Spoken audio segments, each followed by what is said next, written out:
This is part 1 of the Module 6 lecture. In this Module 6, we're going to learn about continuous random variables and more specifically about the normal probability distribution.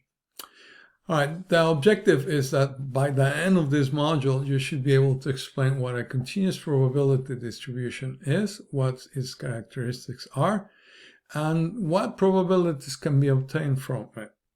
Also, you should be able to explain the characteristics of a normal and a standard normal distribution.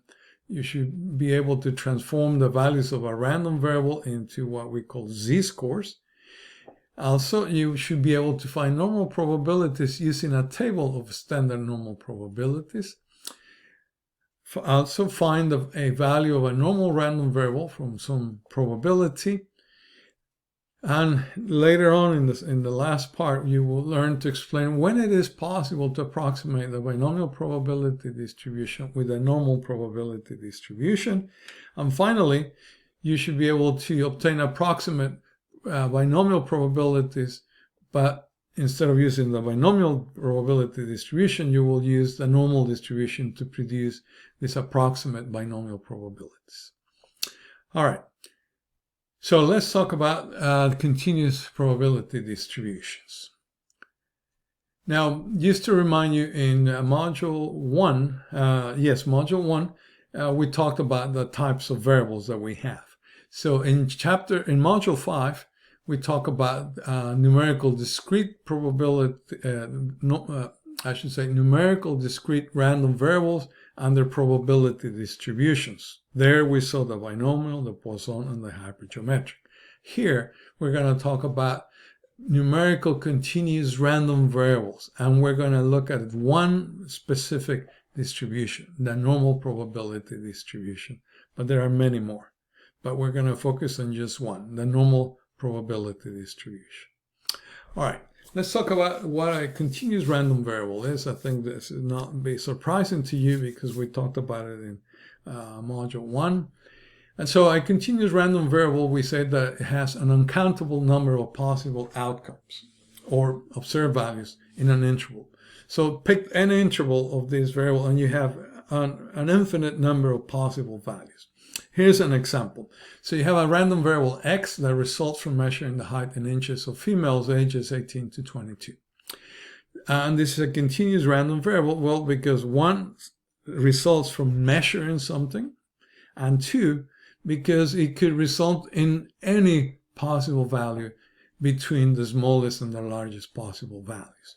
Or, for example, here, these heights are between 50 and 80, so the random variable can assume any value between 50 and 80.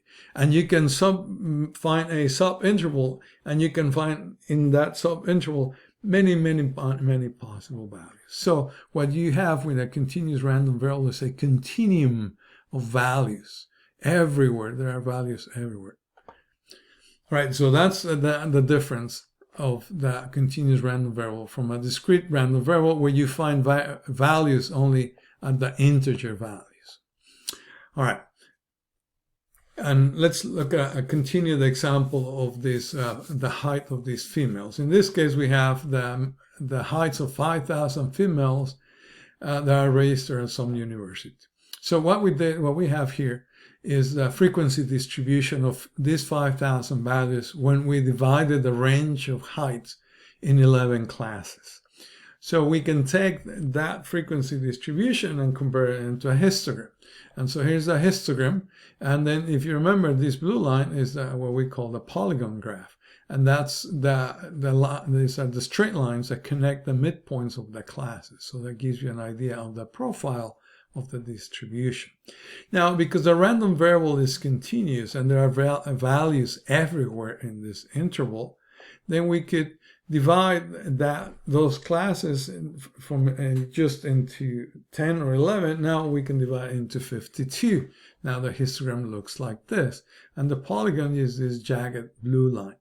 Or we can continue dividing it into many classes. Here's a histogram where we divided the continuum of heights into 150 classes.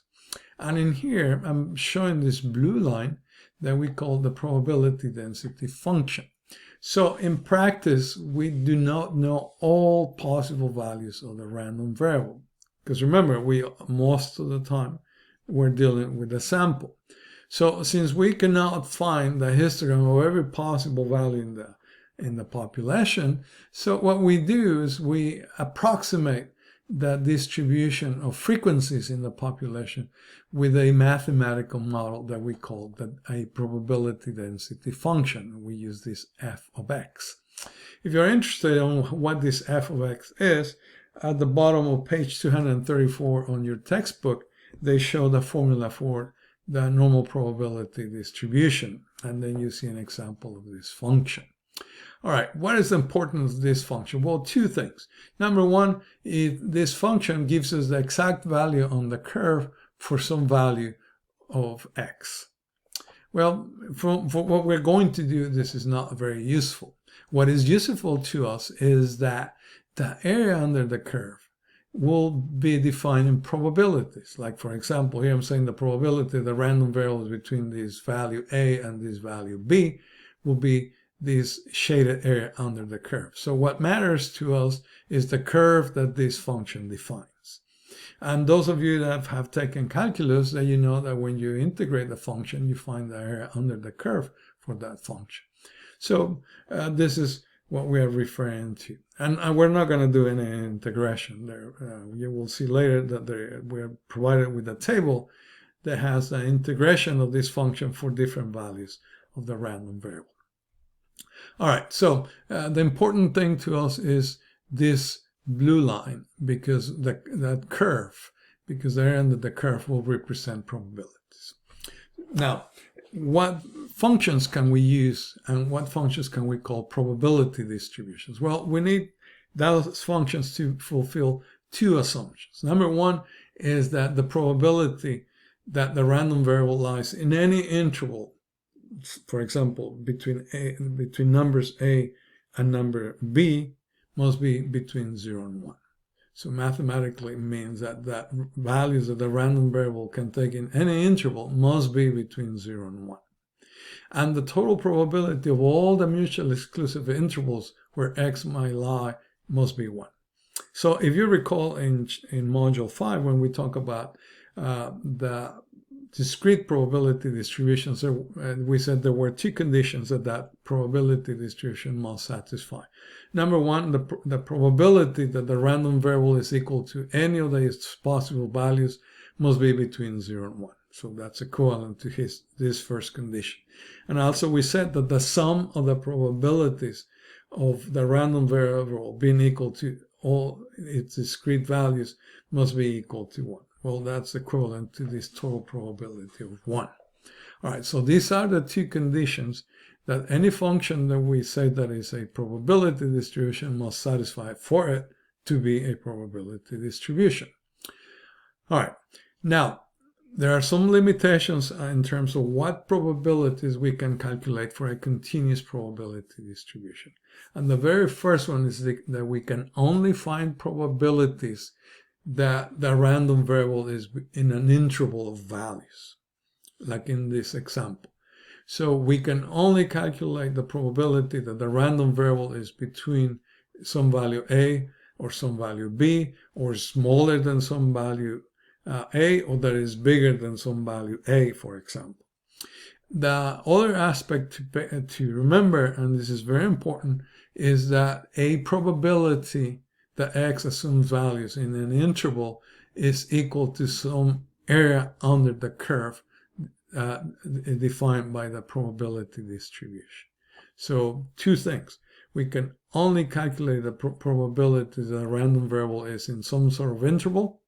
And two, the probability that the random variable is in an interval will correspond to area under the curve. All right, so given that, now that condition that the total probability must be 1 implies now that the area under the probability distribution curve must be exactly 1. And notice in this graph that I'm not drawing the vertical axis anymore, because it's not useful to us. What is useful to us is a representation of the curve of the probability distribution and the areas under that curve. All right, another very important distinction between the continuous probability distribution and the discrete probability distribution is that the probability that a continuous random variable is exactly equal to a number is 0. Okay, that's very important. Remember in module 5, many of the things we did, we calculated the probability that a random variable is equal to so many successes. So it was equal to a specific value. Well, such statement is meaningless when you're talking about continuous probability distribution. Here's an example. What is the probability that the random variable is exactly equal to 65? That means 65.000000000 all the way to infinity. That means that we're asking for that area under the curve for an infinitely thin line. And of course, the shadow of that line, if you will, if you could shine a line onto that curve, you will see nothing, because that thing is so thin that we cannot even see it. So the probability of that is 0. So remember, the probability that a continuous random variable is equal to a specific value is 0. So that is not meaningful to us. What is meaningful to us is that the random variable lies in some sort of interval. That then we can calculate that probability. So that's the big distinction between the continuous probability distribution and a discrete probability distribution. All right, I'm going to stop here, and then in the next section we'll talk about the normal probability distribution.